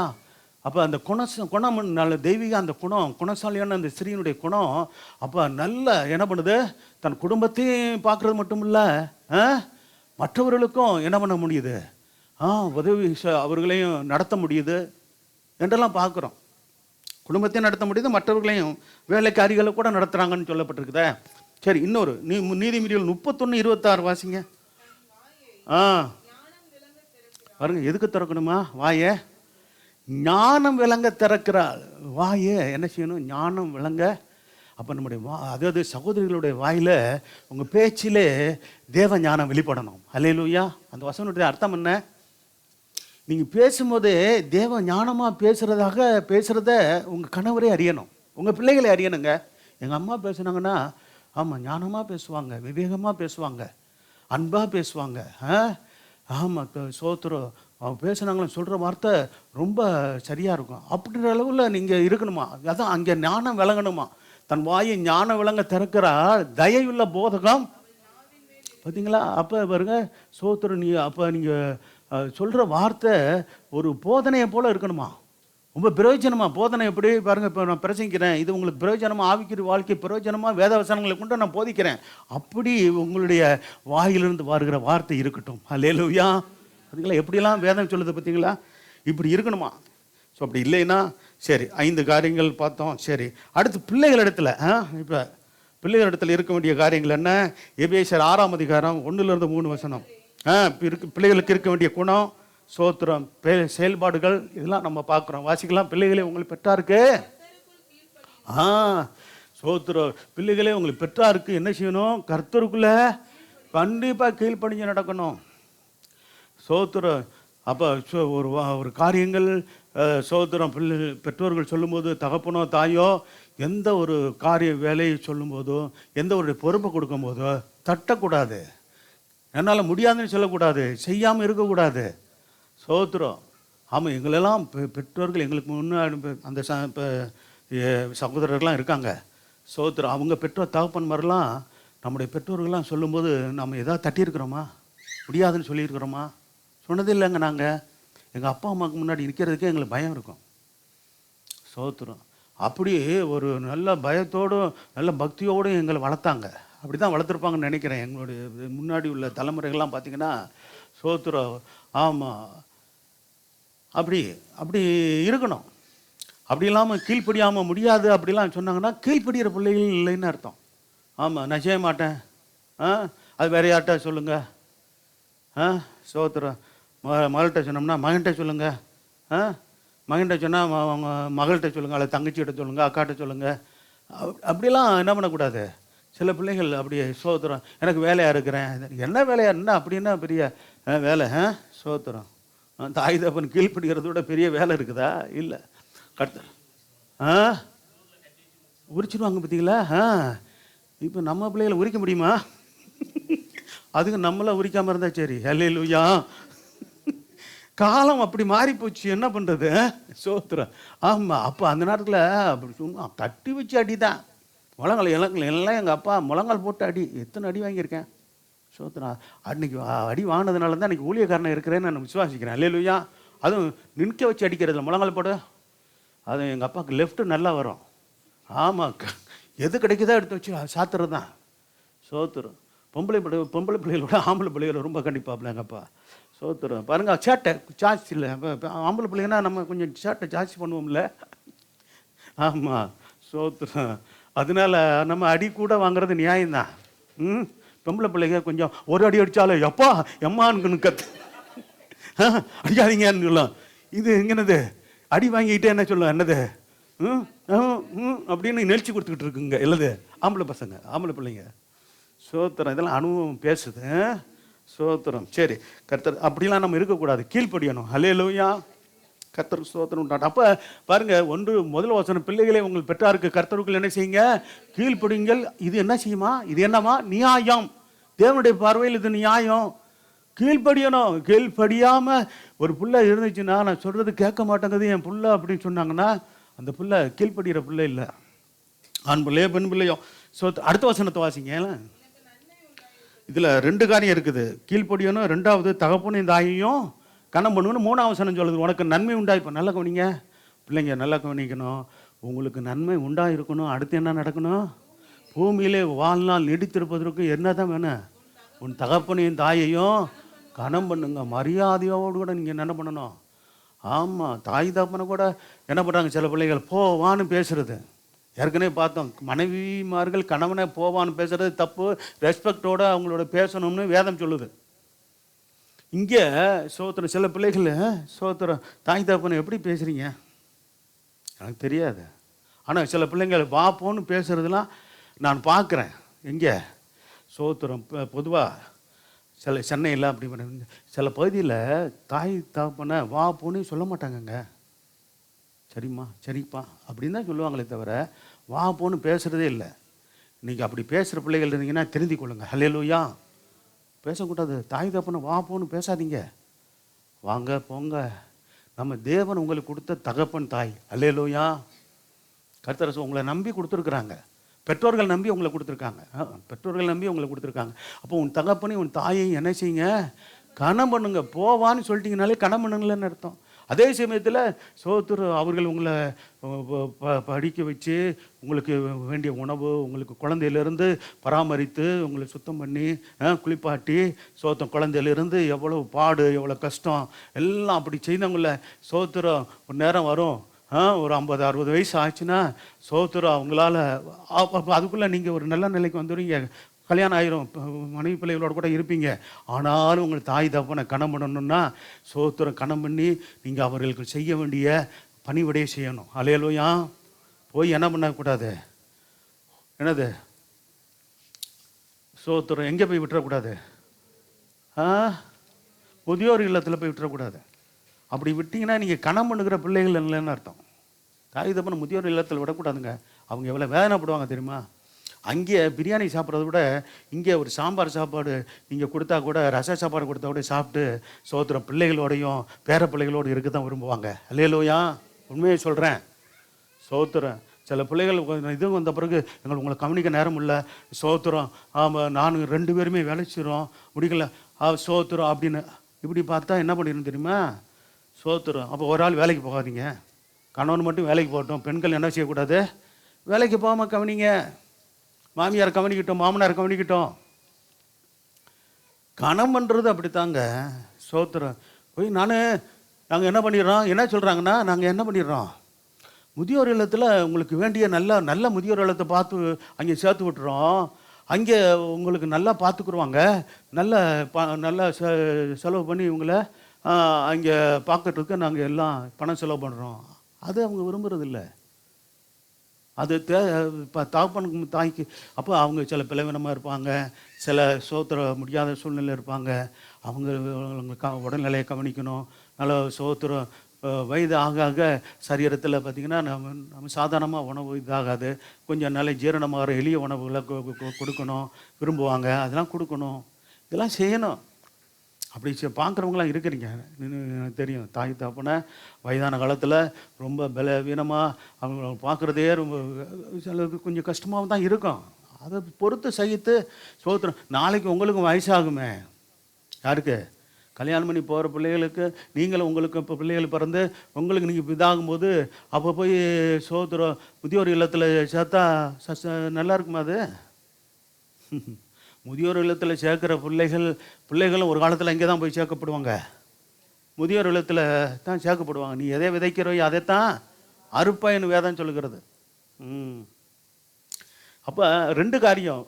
ஒன்று கீழ்ப்படுத்தல், 2வது என்னது, தாயும் தகப்பனையும் கனம் பண்ணு. பேச்சில் கனம் பண்ணுகிறது, செயலில் கனம் பண்ணுறது. மற்றவர்களுக்கு முன்பாக தாய் தகப்பனை என்ன பண்ணக்கூடாது, மட்டம் தட்டி பேசக்கூடாது. ஏன்னா அதான் அந்த குறிப்பிட்ட வயது வரைக்கும் ஓகேயாக இருப்பாங்க. எப்படி பழிக்க வச்சு நல்லா நல்லா கல்யாணம் பண்ணி வச்சு அப்படி வரைக்கும். அடுத்து ஒரு சம்பாதிக்க போகிறாங்கள, சம்பாதிக்க போகும்போது அது பிற்பாடு பார்த்திங்கன்னா என்ன வந்துடக்கூடாது, பெருமை வந்துடக்கூடாது. ஒரு காலத்தில் எப்படி எல்லாம் உங்களுக்காக எவ்வளோ தியாகம் பண்ண அர்ப்பணித்த தூக்கத்தை இழந்து இப்படிலாம் கஷ்டப்பட்டாங்களே பெற்றோர்கள். அவர்களை நேசிக்க வேண்டாமா, அவர்கள் செய்ய வேண்டிய கடமையை செய்ய வேண்டாமா? அப்படி ஒரு நாள் நம்ம அப்படி இருந்தோம்னா பதிலுக்கு நமக்கு நம்முடைய காலத்துக்கு உங்களுடைய காலத்து பிற்பாடு, நம்முடைய காலம்னு சொல்கிறேன், உங்களுடைய காலத்து பிற்பாடு உங்களுக்கு அதே நிலை வந்திருக்கிறத பார்க்குறோம். சரி, அடுத்து 2வது பார்த்தீங்கன்னா நீதிமொழிகள் 3ஆம் அதிகாரம் 11-12 வசனம் வாசிங்க. நீதிமொழி 3ஆம் அதிகாரம் 11-12 வசனம். என் மகனே என் மகளே என்ன செய்யக்கூடாது, கர்த்தருடைய சிட்சையை கர்த்தருடைய சிற்றை என்ன செய்யக்கூடாது? கர்த்தர் வேதவசனம் மூலமாக பேசி கர்த்தர் உங்களை சிட்சிப்பார். சபையில் பிரசங்கத்து மூலமாகவும் அதே சமயம் நீங்களே வேதத்தை வாசிக்கும் போது கர்த்தருடைய வார்த்தை உங்களை சிட்சிக்கும். உங்களுடைய அதாவது வேதவசனம் என்னதுங்க? கண்ணாடின்னு இருக்குதா? ஆமாம், நம்முடைய ஆவிக்குரிய நிலையை காட்டும் கண்ணாடி தான் பைபிள். அப்போ வேதத்தை வாசிக்கும் போதே என்ன செய்யுது? நம்முடைய குறைகள், நம்முடைய தவறுகள், வேதவசனத்தின்படி இல்லாத நிலவரங்கள் எல்லாம் தெரியும். அப்போ நம்ம சீர்படுத்தி கொள்ளணும். என் மகனே, நீ கர்த்தருடைய சிட்சை அற்பமாக என்னது அவர் கடிந்து கொள்ளும்போது, ஆமாம் சோத்திரம், அன்பாக பேசுகிறோம், கலகலப்பாக பேசுகிறோம், சந்தோஷமாக பேசுகிறோம், அது ஒரு பக்கம். சில சமயம் கண்டிப்பாக வேதவசனம் வரும். அல்லேலூயா, சோர்ந்து போயிடாதீங்க. கர்த்தர் சோத்திரம் உண்டாகட்டும். சரி, அடுத்து பார்த்தீங்கன்னா 12ஆம் வசனம் பாருங்கள். என்ன செய்வார்? உங்கள் தகப்பன் உங்கள் தாய் கூட சிரிச்சிப்பாங்க. அம்மா சிரிச்சிக்கும் போது அதே சமயத்தில் ஆவிக்குரிய தகப்பன் தாய் கூட சிரிச்சிப்பாங்க உங்களை வசனத்தை கொண்டு. அப்போ அதை சந்தோஷமாக அதை ஏற்றுக்கொண்டு நீங்கள் நடந்தீங்கன்னா நீங்கள் நல்ல நிலையில் உங்களை கர்த்தர் கொண்டு போய் வைப்பார். கர்த்தர் சோத்திரம் உண்டா. இதை குறித்து விளக்கமாக எபிரேயர் புத்தகத்தில் இருக்குது. நமக்கு நேரம் இல்லை. தகப்பன் தான் நேசிக்கிற புத்திரனை என்ன செய்யப்போது? நேசிக்கிற புத்திரனை அல்லது புத்திரியை சிரிச்சிக்கிறது போல கர்த்தரும் எவனிடத்தில் அன்பு கூறாரோ என்ன செய்வாங்களா? அவர்களை சிரிச்சிக்கிறார். அப்போ நம்ம சிரிச்சிக்கிறது நோக்கம் என்னென்னா, நம்ம மேலே கர்த்தர் வைத்திருக்க அன்பினால தான். அல்லேலூயா. மகனே மகளே, என்ன செய்யுங்க? கர்த்தர் என்ன செய்கிறார்? உங்களை சிரிச்சிக்கிறான்னா உங்கள் மேல் உள்ள அன்பினால தான். அல்லேலூயா. நீங்கள் என்ன சீர்படணும், சிறப்படணும், பலப்படணும், நிலை நிற்கணும் என்பதற்காக. புரியுதா உங்களுக்கு? அப்போ பிள்ளைகளுக்குள்ள ஆலோசனை. அதே சமயத்தில் நீதிமொழிகள் 5ஆம் அதிகாரம் 12லேருந்து கர்த்தர் 12-13 வசனம் வாசிங்க. யாரு? சோஸ்தரம். அப்போ அதுக்கு முன்னாடி வசனம் சொல்லப்பட்டிருக்குது. சிலருடைய வாழ்க்கை எப்படி இருப்பாங்களாம்? இஷ்டமாக வாழ்ந்து சோத்திர வசனத்தின்படி வாழாமல், ஊழியர்களுடைய ஆலோசனைப்படி நடக்காமல், சோத்திரம் அவங்க இஷ்டப்படி நடந்த பின்னாடி ரொம்ப சிந்திப்பாங்களாம். அதாவது என்னது பாருங்கள். அது அந்த இப்போ இந்த வசனத்தை வாசிங்கன்னா புரியும். 11 வாசிங்க.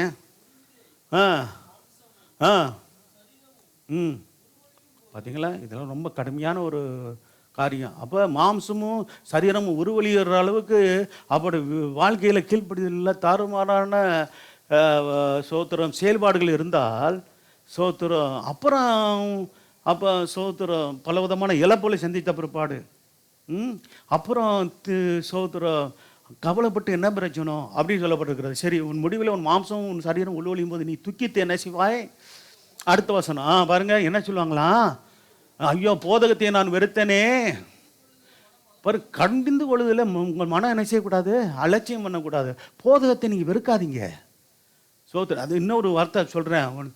சோத்திரம், தகப்பன் புத்தியை கேள், தாயின் போதகத்தை தள்ளாதேன்னு சோத்திரம் நீதிமொழி 1ஆம் அதிகாரத்தில் இருக்கு. நான் அடுத்து வாசிக்க சொல்கிறேன். வாசிக்கலாம். இது ஆவிக்குரிய தகப்பன். கர்த்தரே உங்களை என்ன பண்ணுவார்? வேதவசனங்களை கொண்டு சிரிச்சிப்பார். அப்போ அது சந்தோஷமாக ஆண்டவருடைய ஆலோசனையை கேட்டு சரியாக்கி கொள்ளுங்க. கீழ்ப்படிந்து ஒப்பு கொடுத்துருங்க. சரி, வாசிக்கலாம். அடுத்த வசனம் என்னது? உங்கள் போதகர் யாருங்க? ஆமாம், என் போதகரின் சொல்லை நான் கேளாமலும் உபதேசம் பண்ணினவர்களுக்கு. ஆமாம், சோத்திரம். இப்போ ஊழியர் சொல்ல, ஊழியக்காரருடைய சொல்ல நீங்கள் கேட்காமலையோ, உபதேசம் பண்ணினவர்கள் செவியை சாயாமலும் போனேனும் பின்னாடி வருத்தப்பட்டு என்ன பிரச்சனைன்னு வேதம் சொல்லுது. போனேனே. அடுத்து சோத்திரம் 13. அடுத்து 14ஆம் வசனம் என்ன சொல்லுது? பாருங்க. சபைக்குள்ளும், ஆமாம் 14ஆம் வசனம் கூட, சபைக்குள்ளும் சங்கத்துக்குள்ளும் கொஞ்சம் குறைய இல்லை தீமைக்குள்ளானேன் என்று முறையிடுவாய். அப்போ பாருங்க, நான் செய்தெல்லாம் நம்ம தப்பு பண்ணிட்டேனே அப்படின்னு சோத்திரம். அந்த காலம் கடந்த பிற்பாடு சோத்திரம் அதையே நம்ம சிந்திக்கணும். அதுக்கு முன்னாடியே எச்சரிப்படைந்து நம்ம சரியாயிட்டா என்ன, அது நாம் பாதுகாக்கப்பட்டிருப்போமே. பாதுகாக்கப்பட்டிருப்பீங்களே பிள்ளைகளே, கவனிங்க. சோத்திரம். கர்த்தர் சோத்திரம் உண்டாகட்டும். சரி, இப்போ இன்னும் ஒரு வார்த்தையை பாருங்க. நீதிமொழிகள் 1:7 வாசிங்க. என் மகனே. சரி, முதல்ல கர்த்தருக்கு பயப்படுது. அதே சமயத்தில் பிள்ளைகள் எல்லாருக்கும் என்ன இருக்கணும்? கர்த்தருக்கு பயப்படுகிற பயம் உங்களுக்கு ஞானத்தை கொண்டு வரும். கர்த்தருக்கு பயப்படுற பயம் எல்லாருக்கும் வேணும். இப்போ நம்ம பார்த்தோம், ஒரு இப்போ குடும்ப தலைவருக்கும் கர்த்தருக்கு பயப்படுகிற பயம் வேணும். அடுத்து யாருக்கும் இருக்குன்னு சொல்லி பார்த்தோம். மனைவிமார்களுக்கு இருக்கணும் பார்த்தோம். அடுத்து யாருக்கும் இருக்கணும்? பிள்ளைகளுக்கு இருக்கும். கர்த்தருக்கு பயப்படுகிற பயம் இருக்கணும். அப்போ தான் நீங்கள் ஞானத்தில் வளர முடியும். கர்த்தருக்கு பயப்படுதல் தான் உங்கள் ஞானத்தை ஞானத்தின் ஆரம்பமாக இருக்கிறது. மூடர் என்ன செய்வாங்களாம்? ஆமாம், ஆண்டவருடைய பிள்ளைகள் மூடராக இருக்கிறதுக்காக சபையில் கொண்டு வந்து, நம்ம ஒரு காலத்தில் ரசிக்கப்படுறதுக்கு முன்பாக அல்லது புதுசாக வரும்போது நம்முடைய காரியங்கள் மூடத்தனமாக இருந்திருக்கலாம். ஆனால் இப்போ சத்தியத்தை அறிய அறிய அந்த மூடத்தனம் விளங்கி நீங்கள் ஞானியாய் மாறணும். அல்லேலூயா. அப்போ ஞானத்தையும் போதகத்தையும் யார் அசைட்டு பண்ணுகிறார்கள்? மூடர்கள். ஆனால் தேவனுடைய பிள்ளைகள் எது ஞானத்தையும் போதகத்தையும் என்ன பண்ணணும்? அது சந்தோஷமாக என்ன பண்ணணும்? ஆமாம், ஏற்றுக்கொண்டு கீழ்ப்படியணும். சரி, என் மகனே நல்லா கவனிங்க, இந்த வசனத்தை மறக்கக்கூடாது. எத்தனை வசனம்? 8வது வசனம். தகப்பன் புத்தியை கேள். பாருங்க, சோத்திரம். இப்போ பெற்றோர்கள் ஆவிக்குரிய தகப்பன் ஊழியர்களுக்கு மட்டும் இல்லை, உங்கள் தகப்பன் புத்தியை கேள். புத்தி சொல்லுவாங்கல்ல, அதை கேட்கணும். புத்தியை கேட்டு கீழ்ப்படியணும். புத்தியை கேள். உன் தாயின் போதகத்தை என்ன செய்யாத? ஆமாம், தாயும் போதிக்கிறவர்களாக இருக்கணும், தகப்பனும் புத்தி சொல்கிறவர்களாக இருக்கணும். அல்லேலூயா. தள்ளக்கூடாது. உன் தகப்பன் புத்தியை கேட்கணும், தாயின் போதகத்தை என்ன செய்யக்கூடாது? ஆமாம், சொல்லத்தான் செய்வாங்க, புத்திமதி சொல்லத்தான் செய்வாங்க. தவறு இருக்கும்போது அது தவறு தான் சொல்லுவாங்க. ஆமாம், அது இங்கே என்ன பண்ணக்கூடாது? அது அன்பாக ஏற்றுக்கொண்டு, சரிம்மா சரிப்பா நாங்கள் செய்கிறோம் அப்படின்னு கீழ்ப்படிஞ்சு அன்பா நீங்கள் என்ன பண்ணுங்க? ஆமாம், உங்கள் தாய் தப்பனுக்கு உங்களை ஒப்பு கொடுங்க. கர்த்தருக்கு ஒப்பு கொடுக்குறது மட்டும் இல்லை, உங்கள் தாய் தப்பனுக்கு கூட என்ன பண்ணுறது? ஆமாம், மீறி நீங்கள் சொல்லிட்டீங்கன்னா இங்கே கீழ்ப்படியாதவங்க. நீங்கள் கர்த்தரை உங்கள் பெற்றோரை கணமுன்னாதவங்கன்னு அர்த்தம். கர்த்தர் சோத்திரம் உண்டாகட்டும். சரி, அப்போ கர்த்தருக்கு பயப்படும் பயம் யாருக்கும் இருக்கணும்? பிள்ளைகளுக்கு நிச்சயம் இருக்கணும். அதே சமயத்தில் தகப்பனை பற்றியும் கேளுங்க, தாயின் போதகத்தை தள்ளாதீங்க. அதே சமயத்தில் போதகத்தை என்ன பண்ணக்கூடாது? ஊழியருடைய போதனைகளை அசட்டை பண்ணாதீங்க. கீழ்ப்படிஞ்சு நடங்க. கர்த்தர் உங்களை ஆசீர்வதிப்பார். அல்லேலூயா. எழுந்திருக்கிறோமா? எழுந்திருந்து ஸ்தோத்திரம் ஜெபம் பண்ணி முடிக்கலாம். கர்த்தருக்கு ஸ்தோத்திரம். அல்லேலூயா. கர்த்தருக்கு பிரியமான குடும்ப வாழ்க்கை என்ன எப்படி நடத்துவது என்பதை நாம் குறித்து பார்த்தோம். கணவன் அவருடைய குணங்கள் எப்படி இருக்கணும், செயல்படும் விதம் எப்படி இருக்கணும் என்று பார்த்தோம். அல்லேலூயா. கர்த்தருக்கு பயந்து அவர் வழியில் நடக்கிற ஸ்தோத்திரம் மனுஷன் அல்லது கணவர் பாக்கியவான் என்று பார்க்கிறோம். அல்லேலூயா. ஆசீர்வதிக்கப்பட்டவர் என்று பார்க்கிறோம். எபேசியர் 5ஆம் அதிகாரம் 25-28 வசனத்தில் தங்கள் சொந்த சரீரமாக மனைவியை பாவித்து கிறிஸ்து சபையில் அன்பு கூர்ந்தது போல கணவன்மார் ஸ்தோத்திரம் மனைவி மேல் அன்பு கூறணும் என்று சொல்லப்பட்டிருக்கிறது. கர்த்தர் ஸ்தோத்திரம் மட்டுமல்லாமல் எபேசியர் 5:29 ஸ்தோத்திரம் மனைவிமார்கள் பிள்ளைகளை ஸ்தோத்திரம் கணவனையும் போஷிக்கும். அது கர்த்தர் கணவன்மார் மனைவி பிள்ளைகளை போஷித்து காப்பாற்றக்கூடிய ஒரு பொறுப்புடையவர்களாக இருக்கிறாங்கன்னு வேதம் சொல்கிறது. ஏனென்றால் கர்த்தரும் சபையை போஷித்து காப்பாற்றுகிறது போல ஸ்தோத்திரம் கணவனும் தன் மனைவி பிள்ளைகளை போஷித்து காப்பாற்ற வேண்டும் என்ற பொறுப்பு இருக்கிறது பார்க்கிறோம். மட்டுமல்லாமல் 1 கொரிந்தியர் 7:3, 1 பேதுரு 3:7 மனைவிக்கு செய்ய வேண்டிய கடமையை, பிள்ளைகளுக்கு செய்ய வேண்டிய கடமையை கணவன்மார்கள் செய்யணும், குடும்ப தலைவர் செய்யணும். அதுவும் இல்லாமல் 1 தீமோத்தேயு 2:8 ஸ்தோத்திரம் கோபமும் வாக்குவாதம் செய்யறவர்களாக இராமல் பரிசுத்தமான கைகளை உயர்த்தி ஜெபம் பண்ணவர்களாக இருக்கணும். ஆமென். அல்லேலூயா. மட்டுமல்ல மனைவியிடத்தில் காணப்பட வேண்டிய நல்ல குணங்கள், செயல்படும் விதங்களை குறித்து நாம் பார்த்தோம். கர்த்தர் எபேசியர் 5:22, எபேசியர் 5:33 முடிய சொந்த புருஷருக்கு கீழ்ப்படியணும். புருஷரிடத்தில் பயபக்தி என்று சொல்கிறதான ரெஸ்பெக்ட் கொடுக்கிற, மரியாதை கொடுத்து கணவனை கணவனை நேசித்து கர்த்தர் வாழக்கூடிய அந்த கிருபையை கர்த்தர் தேவனுடைய பிள்ளைகளுக்கு கொடுப்பாராக. அல்லேலூயா. மட்டுமல்லாமல் 1 கொரிந்தியர் 7:3 வசனத்தின்படி கணவனும் பிள்ளைகளுக்கு செய்ய வேண்டிய மனைவிமார்கள் கணவனுக்கும் பிள்ளைகளுக்கு செய்ய வேண்டிய கடமைகளை செய்கிறவர்களாக கர்த்தர் வசனத்தின்படி வாழ கிருபை செய்வாராக. 1 தீமோத்தேயு 2:10, 1 பேதுரு 3:4 வசனப்படுத்தின்படி மனைவிமார்கள் தகுதியான வஸ்திரத்தினாலும் ஞானத்தினாலும் சாந்தமுள்ள அமைதியுள்ள ஆவினாலும் தங்களை அலங்கரித்துக் கொள்ள வேண்டும் என்று வேதம் சொல்கிறது. கர்த்தர் ஸ்தோத்திரம். நீதிமொழிகள் 31-30 வசனத்தின்படி கர்த்தருக்கு பயந்து நடக்கிற ஸ்திரீகளாக, கர்த்தருக்கு பயந்து நடக்கிற குடும்ப தலைவிகளாக ஒவ்வொருவரும் இருப்பார்களாக. ஆமென். அல்லேலூயா. வாயை திறந்து ஆமென் என்று சொல்லி கர்த்தரை மகிமைப்படுத்துங்க. அல்லேலூயா. நீதிமொழிகள் 31:13 வசனம் 15 வசனத்தின்படியும் நீதிமொழிகள் 31:26 வசனத்தின்படி சுறுசுறுப்புடையவர்களாகவும் ஞானமாய் பேசவும் செயல்படக்கூடியவர்களாகவும் கர்த்தர் மாற்றுவாராக. அல்லேலூயா. பிள்ளையிடத்தில் இருக்க வேண்டிய நல்ல குணங்கள், ஸ்தோத்திரம் செயல்படும் விதங்களை குறித்து பார்க்கும்போது எபேசியர் 6ஆம் அதிகாரம் 1-3 வசனம் ஸ்தோத்திரம் பெற்றாருக்கு கீழ்ப்படிந்து நடக்கிற பிள்ளைகளாகவும் கர்த்தர் தாயின் தகப்பனை கணமணுகிற எல்லா விதத்திலும் கணமணுகிற பிள்ளைகளாகவும் ஸ்தோத்திரம் தாய் தகப்பனை கர்த்தர் ஸ்தோத்திரம் வயதான காலத்தில் கைவிடாத பிள்ளைகளாகவும் அவர்களுக்கு ஆதரவாய் ஆறுதல் படுத்துகிறவர்களாக இருக்க முடியாது ஜெபிக்கிறோம். கர்த்தர் ஸ்தோத்திரம் உண்டாகட்டும். நோவாவை குறித்து அவங்க தகப்பன் லாமேக்கு சொன்னாரு, இவன் என்னை தேற்றுவான். அல்லேலூயா. என்னை தேற்றுகிற மகனாக இருப்பான், எனக்கு ஆறுதல் படுத்துகிற மகனாக இருப்பான் என்று சொல்லி தான் நோவான்னு பேர் வச்சாராம். அப்படியாக நம்முடைய பிள்ளைகள் இருக்கணும். ஆண் பிள்ளைகளோ பெண் பிள்ளைகளோ தகப்பன் தாயை வயதான காலத்தில் தேற்றுவர்களாக, ஆறுதல் படுத்துவர்களாக, ஆதரவாக இருக்கிறவர்களாக நம்ம இருக்கணும். அல்லேலூயா. கர்த்தர் சோத்திரம். நீதிமொழிகள் 3ஆம் அதிகாரம் 11-12 வசனத்தின்படியாக கர்த்தர் சோத்திரம் உண்டாகட்டும். போதகரின் போதனையை கீழ்ப்படுகிற பிள்ளைகளாக இருக்கணும். நீதிமொழிகள் 1:8 வசனத்தின்படி தகப்பன் புத்தியை கேட்கிறவர்களாகவும் தாயின் போதகத்தை தள்ளாதவர்களாகவும் நம்முடைய பிள்ளைகள், வாலிப பிள்ளைகள் சோத்திரம் இருப்பார்களாக. கர்த்தர் சோத்திரம் உண்டாகட்டும். நீதிமொழி 1:7 வசனத்தின்படி கர்த்தர் சோத்திரம் உண்டாகட்டும். கர்த்தருக்கு பயப்படுதலை ஞானத்தின் ஆரம்பம் என்ற வசனத்தின்படியாக கர்த்தருக்கு பயப்படுகிற பயமும் கர்த்தர் சோத்திரம் இருப்பதாக.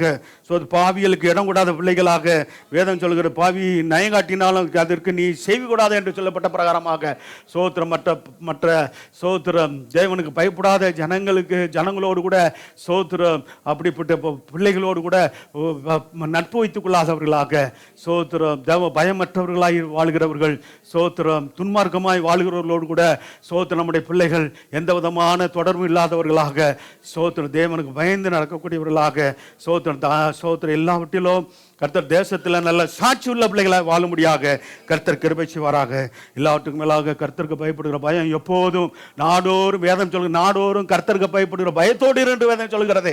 அப்படியாக நாடோறும் ஒவ்வொரு நாளும் வாலிப பிள்ளைகள் சோத்திரம் நமக்கு கர்த்தர் கொடுத்த பிள்ளைகள் கர்த்தருக்கு பயப்படுகிற பயத்தோடு இருக்கட்டும். அதே போல பெற்றோர்களும் கர்த்தருக்கு பயப்படுகிற பயத்தோடு நம்ம தொடர்ந்து வாழ்வோம். கர்த்தர் நம்மை ஆசீர்வதித்து வழி நடத்துவாராக. ஆமென். சோத்திரம். எங்களை நேசிக்க நல்ல ஆண்டவரே நன்றியோடு துதிக்கிறோம். சோத்திரம். இந்த நாளில் சோத்திரம் தேவனே உமக்கு பிரியமான குடும்ப வாழ்க்கை வாழும்படியாக எங்களுக்கு நல்ல ஆலோசனைகள் கொடுத்துருக்கிறீங்க. அதன்படி நடக்க ஆண்டவரே சோத்திரம். எல்லா விசுவாசிகள் குடும்பத்து பிள்ளைகளையும் தேவனையும் வழி நடத்துங்க. ஊழியர்கள் எங்களின் குடும்பத்து பிள்ளைகளையும் ஆண்டவர் வசனத்தின் உள்ளூடாக தொடர்ந்து நிலைத்து நிறுந்து ஆண்டவரே உமக்கு பிரியமாய் வாழ உதவி செய்து நடத்துங்க. ஆண்டவரே சோத்திரம் ஆசீர்வதிங்க. அடுத்திருக்கிறதான ஆண்டவரே திருவிருந்த ஆராதனை ஆசீர்வதித்து நடத்துங்க. இயேசு நாமத்தில் வேண்டிக் கொள்ளும் நல்ல பிதாவே.